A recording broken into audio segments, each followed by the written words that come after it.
El moldeo por soplado es un proceso en el que se utiliza la presión del aire para expandir el plástico en la cavidad de un molde. Este proceso se utiliza en la fabricación de piezas plásticas huecas con paredes delgadas y de una sola pieza, tales como botellas y recipientes. El proceso se lleva a cabo en dos pasos. Primero, se fabrica un tubo a partir de plástico fundido, denominado preforma, y segundo, se inyecta aire a presión en el tubo para conseguir la forma deseada. Los materiales empleados para el proceso de soplado pertenecen a la familia de los termoplásticos. Esto se debe a que se necesita que el material tenga un comportamiento viscoso y se pueda deformar cuando tenga una temperatura determinada, pues de otra forma la presión ejercida por el aire inyectado no podría expandir el material por la cavidad del molde. Los materiales son elegidos por sus propiedades físicas, coste y dependiendo del ambiente en el que se vayan a usar. Los más utilizados son los siguientes: polietileno tereftalato, que es el más utilizado para realizar botellas; polietileno de baja densidad; polietileno de alta densidad; polipropileno y policloruro de vinilo. Los productos fabricados por moldeo por soplado son ampliamente utilizados en muchos campos de la industria y en la vida diaria, tales como automoción, productos de consumo, sector electrónico, tanques de fuel, mobiliario, sanidad, seguridad, embalaje, juguetes, entre otros. Las piezas obtenidas por este proceso son piezas huecas que no tienen un espesor constante debido a que la deformación del material no es igual en todas las zonas de la pieza. Además, suelen ser piezas abiertas puesto que es necesaria una entrada para el aire. En el moldeo por soplado, las tolerancias dimensionales dependen en gran medida del tamaño de la pieza y del espesor de las paredes. El grosor de las paredes puede llevar a variar dependiendo de ciertos factores. Las piezas deben estar dimensionadas de acuerdo a la forma exterior. Los equipos que se utilizan en el proceso dependen de la técnica empleada y del material utilizado. Si se trata de inyección soplado, se necesitará como mínimo una inyectora encargada de realizar la preforma inicial, un equipo calefactor para incrementar la temperatura de la preforma y llevar el material así a un estado plástico para poder deformarlo, y por último, un equipo de soplado que se utilizará para inyectar el aire a presión. Si se trata de extrusión soplado, entonces se necesitará una extrusora para la obtención del macarrón y un equipo de soplado para la inyección del aire. Si el proceso lo requiere, se añadirá un equipo calefactor. Además, esta técnica requiere en algunas ocasiones un equipo auxiliar, el cual puede estar formado por un acumulador y o una boquilla de orificio variable. El equipo acumulador está compuesto por una cavidad encargada de almacenar la dosis requerida y un pistón cuyo objetivo es empujar el plástico fundido hacia el cabezal de la boquilla. Por otra parte, la boquilla de orificio variable se utiliza para programar una extrusión con diferentes espesores.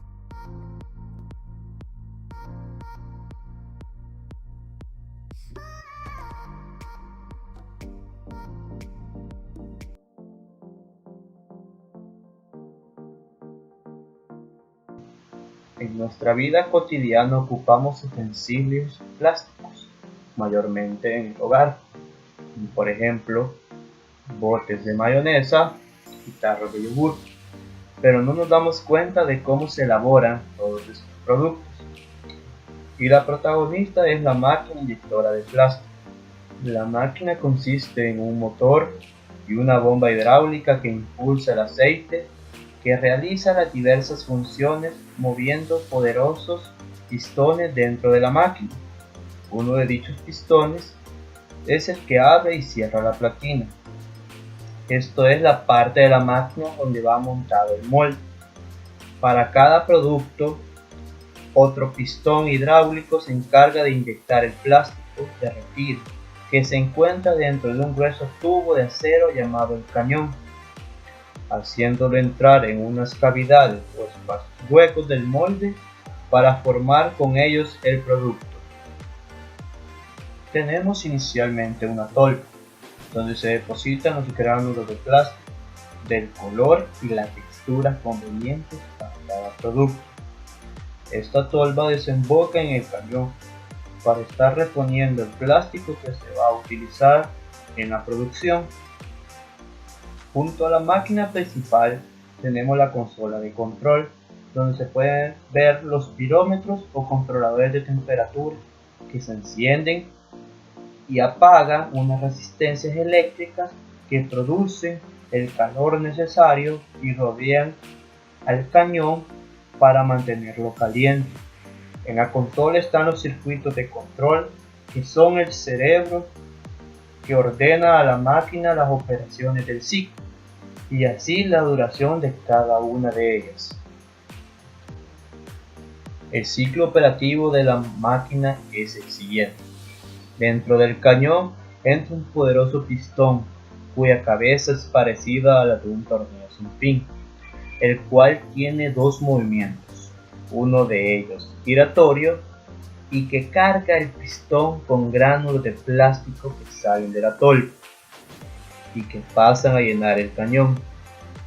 Las resistencias que rodean al cañón funden los gránulos de plástico para transformarlo en un líquido espeso que llena el cañón. A la parte de este ciclo se le llama carga. La siguiente parte es el cierre del molde, el cual está sujeto a la platina, que consiste en dos mitades en cuyo interior se encuentra el espacio donde se inyecta el plástico derretido para formar el producto. El molde contiene unos conductos de entrada de plástico del diámetro y conicidad apropiada para que no se obstruyan fácilmente al enfriarse el compuesto plástico. Una vez cerrado el molde, el mismo pistón que inicialmente llenó el cañón avanza hacia el molde e inyecta el plástico fundido. Hasta que el molde se llena, la duración de esta parte del ciclo se ajusta para que el molde reciba la cantidad apropiada de plástico y el producto salga completo. A esta parte del ciclo se le llama inyección. Una vez terminado este movimiento, el tornillo sin fin volverá a girar para volver a llenar el cañón. El siguiente paso es un periodo de enfriamiento del plástico en el molde. Durante este tiempo el molde permanece cerrado y se enfría para que el producto se endurezca y pueda ser sacado de la máquina. A este tiempo del ciclo le llamamos enfriado. Una vez transcurrido el tiempo de enfriado, la platina se abre para que el producto pueda ser retirado del molde.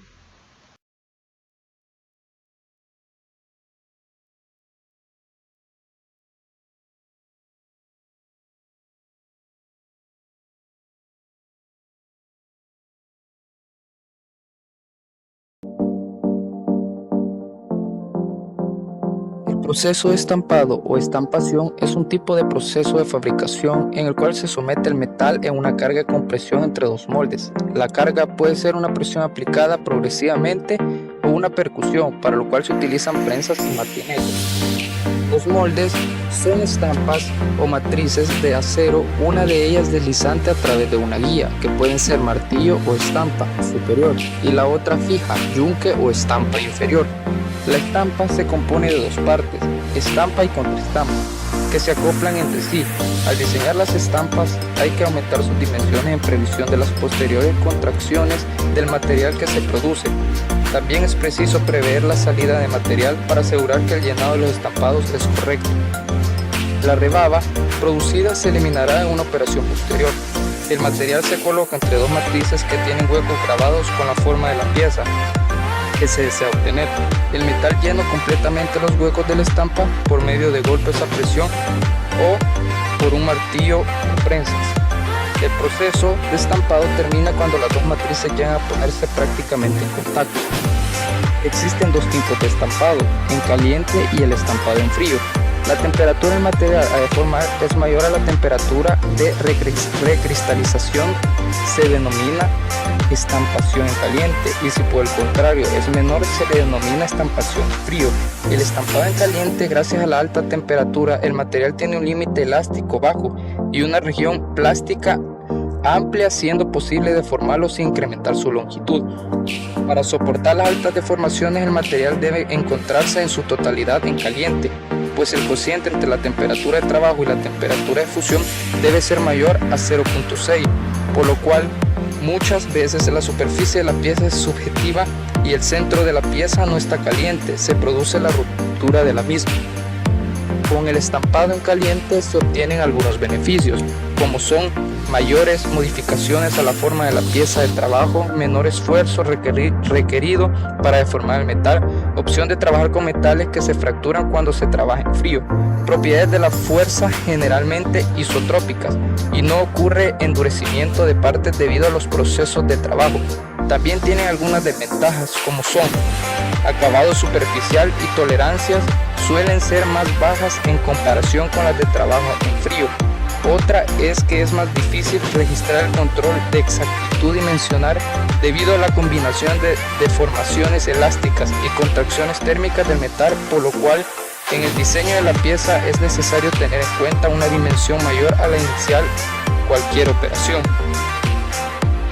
La estampación en frío se realiza con el material a menor temperatura de la recristalización, con lo que se deforma el grano durante el proceso.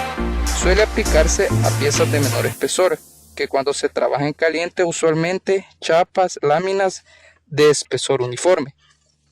Dicho proceso consiste en deformar prácticamente la pieza metálica, colocando las piezas entre dos estampas, que por la presión que ejerce la máquina sobre ellas le confiere a la pieza la forma deseada. Esta deformación en frío general en el material, el fenómeno de actitud que tiene una pieza con una alta dureza, el problema radica en el tamaño y forma de la pieza a fabricar, que se ven limitados debido a que el material se trabaja en frío.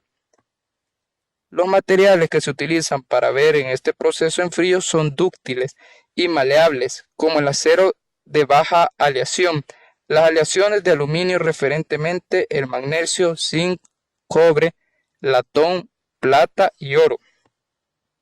Los materiales para estampación en frío deben cumplir algunas características. Dichas características son: tener una superficie perfecta sin alteraciones, como agujeros o arrugas, tener el espesor uniforme de todas las chapas, sin tener características uniformes. También este proceso tiene algunas ventajas, como son mejor precisión, menor tolerancias, mejores acabados superficiales. El trabajo en frío también tiene algunas desventajas, ya que requieren mayor esfuerzo, porque los metales aumentan su resistencia debido a su incremento por deformación, produciendo que el esfuerzo requerido para continuar la deformación incremente y contrarreste el implemento de la resistencia y la reducción de la productividad y el aumento en la resistencia de la atención limitada de la cantidad de operaciones de forma que se puedan realizar a las partes. El estampado de monedas es un proceso muy claro de este proceso, debido a que el metal es pasado por unos rodillos en el cual se adelgaza al espesor deseado. Posteriormente pasa a otra máquina de troquelado, en la cual se hacen las piezas con los diámetros requeridos. Posteriormente se pasa a una máquina donde se hace un pulido para después pasarla a la prensa, donde están los martinetes con la forma de la moneda. Ya estampada, salen por una banda y van a un depósito donde se depositan todas las monedas ya fabricadas.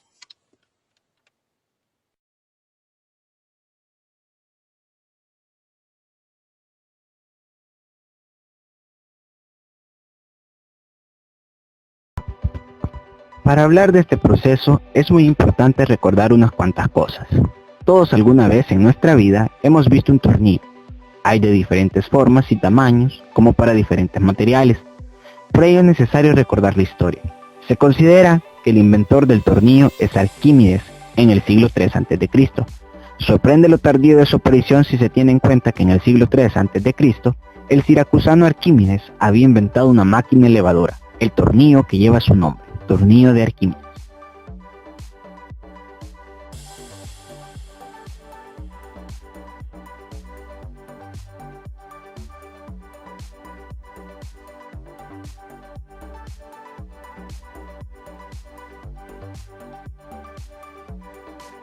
Al principio, el tornillo era un clavo al que se le hacía dar 2 vueltas al final, del mismo modo para que aguantara mejor y no se desclavara como los demás clavos. Era introducido a martillazos. Esto también dio lugar a mejorar su forma y método de creación. Como los clavos de rosca o tornillos eran muy caros, solo se utilizaban en trabajos delicados o en piezas de valor. En el año 1500 se inventó el tornillo de banco. También el primer torno para fabricar tornillos roscados apareció en Francia en 1560. Era de madera a pesar de las piezas a mecanizar y las herramientas de corte eran metálicas. Mientras seguimos la historia, a principios del siglo XX, el tipo más común de sujeción utilizado en la industria fueron los pernos de cabeza cuadrada. Las esquinas de estos cabezales de cierre tenían una tendencia a captar la ropa de los trabajadores, dando lugar a accidentes frecuentes.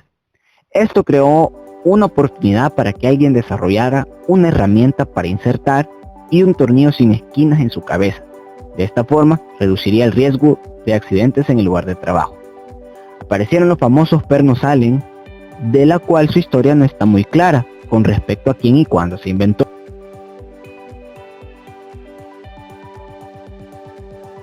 El proceso de abocardado.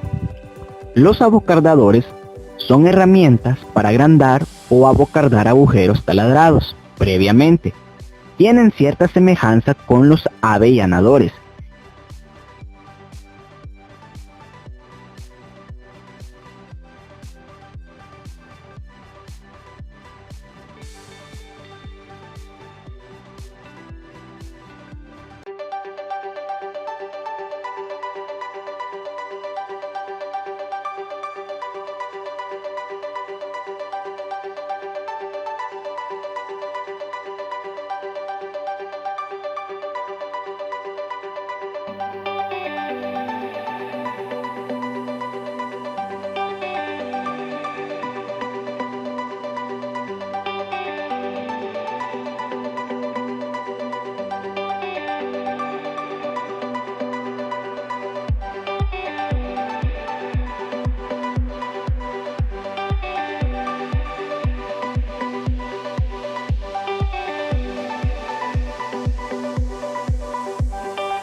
Como hemos visto en el video, el proceso de abocardado nos ayuda a darle un acabado a nuestro agujero ya perforado, ya que el abocardador se encarga de abrir un poco más el agujero y así que nuestro tornillo o perno quede cabal a la superficie de nuestro material trabajado, lo cual le da un mejor visto En los procesos de industria también se ocupa para mayor seguridad.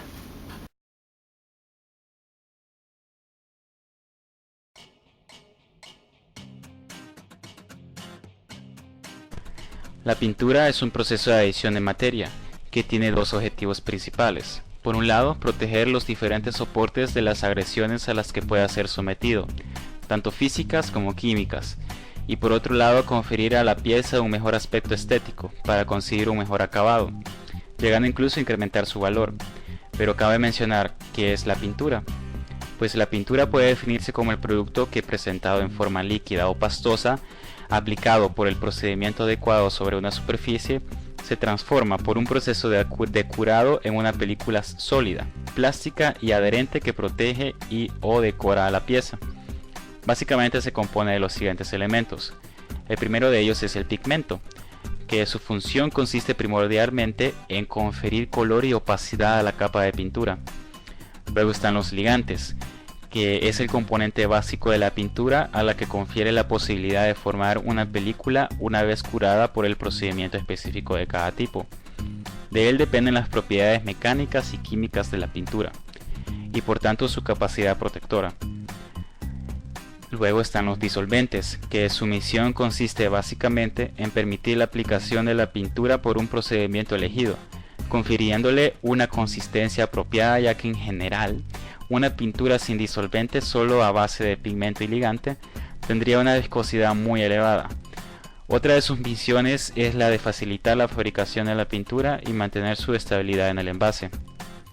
Por último están los aditivos, que son productos químicos de acción específica que se añaden a los componentes principales de la pintura, ya citados anteriormente, en pequeñas proporciones para conseguir una mejora de calidad, evitar defectos, producir efectos especiales, acelerar el endurecimiento, conferir tixotropía, matizar, etc. Otro objetivo muy primordial de la pintura es evitar la corrosión. Pero, ¿qué es la corrosión? Pues se podría definir que es un proceso electroquímico en el cual el acero se transforma en óxido de hierro bajo la acción imprescindible de la humedad y el oxígeno. Un procedimiento que la evitaría podría ser la formación de una barra impermeable en contacto con el acero que impide la acción combinada de humedad y oxígeno atmosférico. Al no existir reacción química, no habría lugar a la oxidación. Esa reacción de barrera la ejerce la capa de pintura cuando se escoge el tipo adecuado. La resistencia a la degradación de una película de pintura está determinada por su composición y acción destructiva del medio en el que se encuentra, por lo que este deberá ser estudiado con detalle antes de proceder a la elección del sistema más adecuado. Un factor muy importante para la buena capacidad protectora de una pintura es el espesor de capa depositado. Cuanto mayor sea esta capa, la humedad y el oxígeno encontrarán más dificultades para su penetración, con lo que disminuirá el peligro de oxidación.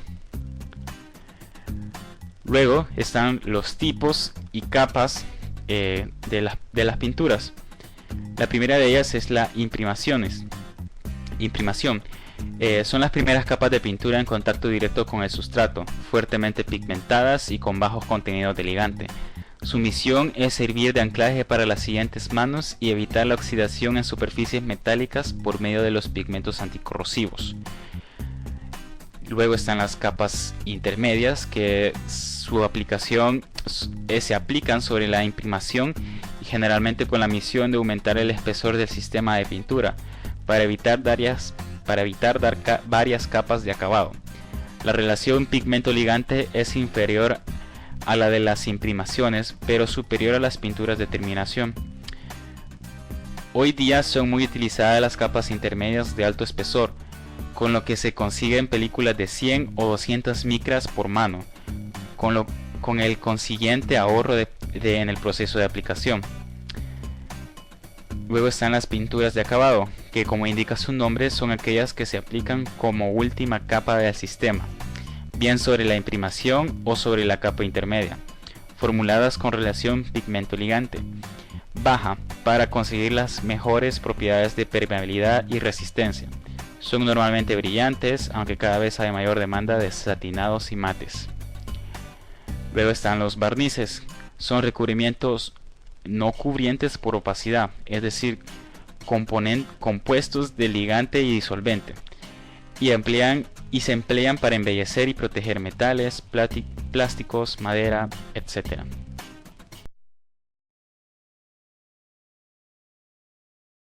Proceso de termoformado. El termoformado es un proceso que consiste en dar forma a una lámina plástica por medio de calor. Este calor puede llevar de 120 a 180 grados centígrados y el vacío de 600 a 700 grados, utilizando un molde o matriz. Un exceso de temperatura puede fundir la lámina y la falta de calor o una mala calidad de vacío incurrirá en una pieza defectuosa y detalle.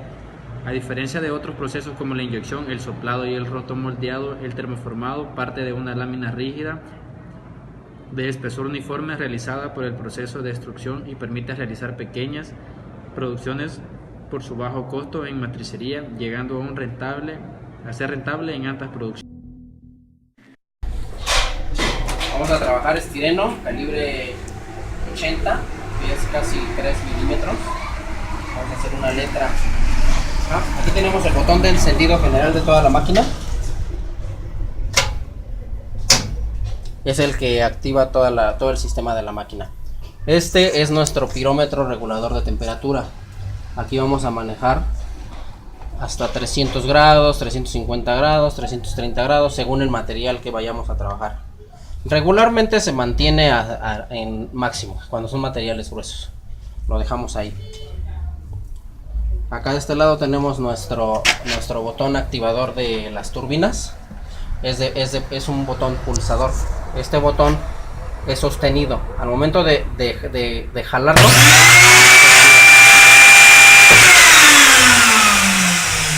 por eso se llama sostenido, porque al momento de jalarlo se queda activada las turbinas. Y este es nuestra válvula para bajar y subir el marco.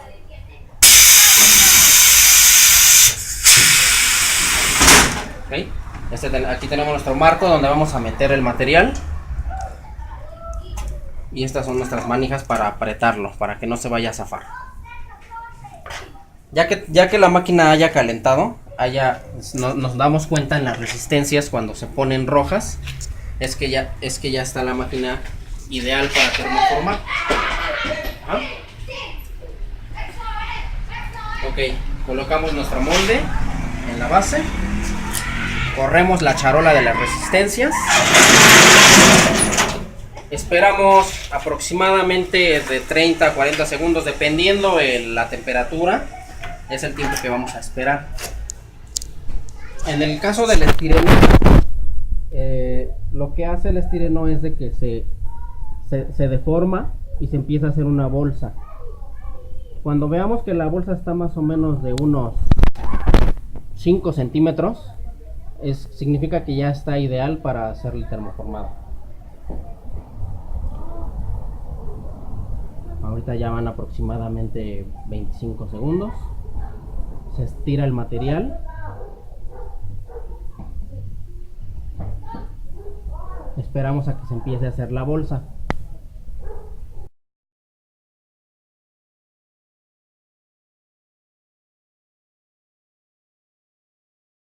Ideal para hacer el termoformado.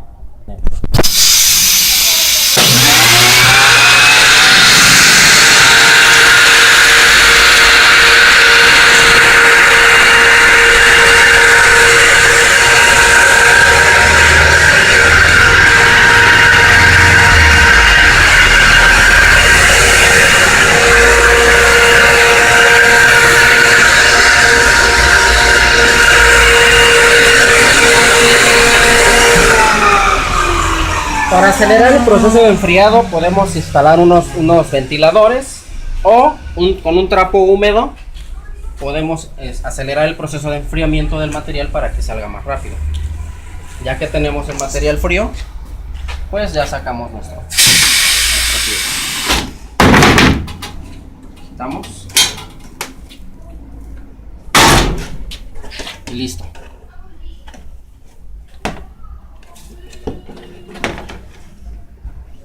En esta máquina podemos trabajar hasta 2.5 milímetros de espesor en materiales como PVC, estireno, polietileno, ABS, etcétera.